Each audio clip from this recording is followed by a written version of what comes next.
दोस्तों नमस्कार। आशा है सभी लोग स्वस्थ होंगे, प्रसन्न होंगे। दोस्तों, हमारे अंदर देवता भी हैं और राक्षस भी हैं, और दोनों को एनर्जी हम ही से मिल रही है। हम ही देवता को भी पोषण दे रहे हैं और हम ही राक्षसों को भी पोषण दे रहे हैं। जब हम राक्षस को पोषण देते हैं अपने अंदर के, तो देवता कमजोर हो जाते हैं और निष्प्राण हो जाते हैं। और एक समय ऐसा आता है कि हमारे अंदर का राक्षस इतना बढ़ जाता है कि हमारे से हर तरफ राक्षसी प्रवृत्तियों का प्रवाह बहने लगता है, संचार होने लगता है, और हम खुद ही राक्षस ही बन जाते हैं। लेकिन जब हम देवताओं का पोषण करने लगते हैं, अपने अंदर के देवताओं का पोषण करने लगते हैं, तो धीरे धीरे राक्षसी प्रवृत्तियां जो हैं, जो राक्षस हैं हमारे अंदर, वो निष्प्राण हो जाते हैं। और फिर हम जहां भी जाते हैं, जिधर भी जाते हैं, हमसे देवत्व प्रस्फुटित होने लगता है। अब सवाल ये उठता है कि हम कैसे जानें कि हम देवताओं का पोषण कर रहे हैं या राक्षसों का पोषण कर रहे हैं। इसके लिए सिंपल सी ट्रिक है कि अपने आप से क्वेश्चन करिए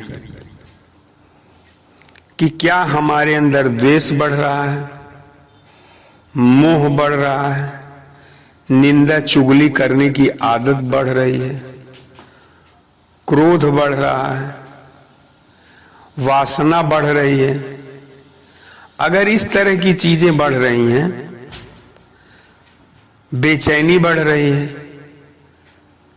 तो इसका मतलब है कहीं न कहीं हम राक्षस को पोषण दे रहे हैं। लेकिन यदि हम अपने आप से क्वेश्चन करते हैं आप कि हमारे अंदर क्या दया बढ़ रही है, करुणा बढ़ रही है, सहयोग की भावना बढ़ रही है, एप्रिसिएशन की भावना बढ़ रही है, वासना कम हो रही है, शांति बढ़ रही है, हमारा सुख चैन बढ़ रहा है, हम निडर हो रहे हैं, टेंशन फ्री हो रहे हैं, यदि इस तरह की चीजें हमारे अंदर बढ़ रही हैं, तो मतलब कि हमारे अंदर का देवता पोषित हो रहा है। इसको आप चेक करिए। और देवता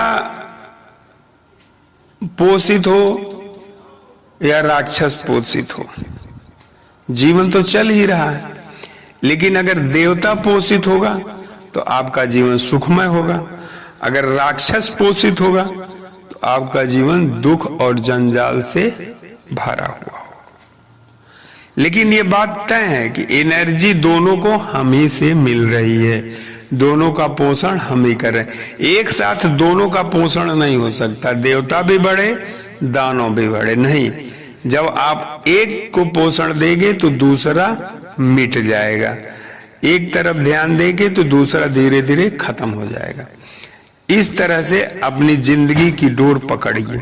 अच्छा, ऐसा भी है कि राक्षसों का पोषण कभी कभी ऐसे तरीके से होता है कि हम खुद नहीं जान पाते हैं कि हम राक्षसों का पोषण कर रहे हैं। क्यों? क्योंकि हम बाहर से दिखना कुछ चाहते हैं। तो जब बाहर से हम अच्छा दिखना चाहते हैं, तो उस स्थिति में भी हमारे अंदर राक्षसों का पोषण चलता रहता है। क्यों? क्योंकि बाहर हम अपने आप को दूसरा दिखाते हैं और अंदर से दूसरा रहते हैं। तो इस धोखे में मत रहिएगा कि बाहर मतलब मधुर बने रहिए और अंदर कटुता हो। तो इस तरह से आप अपने आप को चेक करिए। और देवताओं के पोषण के लिए कोई जरूरी नहीं है कि आप बहुत ज्यादा पूजा पाठ करें और भी दर्शन पूजन करें। उसके लिए केवल एक चीज चाहिए कि आपकी नियत शुद्ध हो, आपका मन पवित्र हो, मतलब पवित्र बनने का उत्सुक हो, नियति में शुद्धता हो।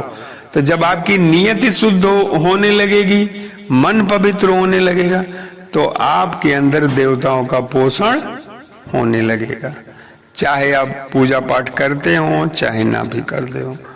और आप जहां भी जाएंगे आपसे देवत्व प्रस्फुटित होने लगेगा। तो आज इतना ही। और ये बहुत जरूरी है कि हम अपना दैनिक मूल्यांकन करते रहें, देखते रहें कि हमारे अंदर राक्षस बढ़ रहा है कि देवता बढ़ रहा है। दोनों हमारे अंदर ही विद्यमान है और दोनों का पोषण हमसे ही मिल रहा है। तो अपने आप का मूल्यांकन करें और देखें, जीवन को सुखमय बनाएं। हमारा भी उद्देश्य है कि ज्यादा से ज्यादा लोगों तक ये मैसेज हम पहुंचा पाए कि हम ही जो हैं सुख दुख दोनों के कारण है। दुखी ही दुख का कारण है, सुखी ही सुख का कारण है। दोनों चीज मतलब दुखी ही दुख है और सुखी ही सुख है। अगर आप आनंदित हैं तो आप ही आनंद हैं, और अगर आप दुखी हैं तो आप ही दुख हैं। ये बहुत मतलब एकदम मानी हुई बातें हैं। तो आशा है आप लोगों को मेरी बात समझ में आएगी, और समझ में आ रही है तो इसको शेयर करिए और लाइक करिए और सब्सक्राइब करिए। यूं ही आपको शुद्ध चीजें, शुद्ध सही मार्ग पर चलने वाली चीजें मिलेंगी।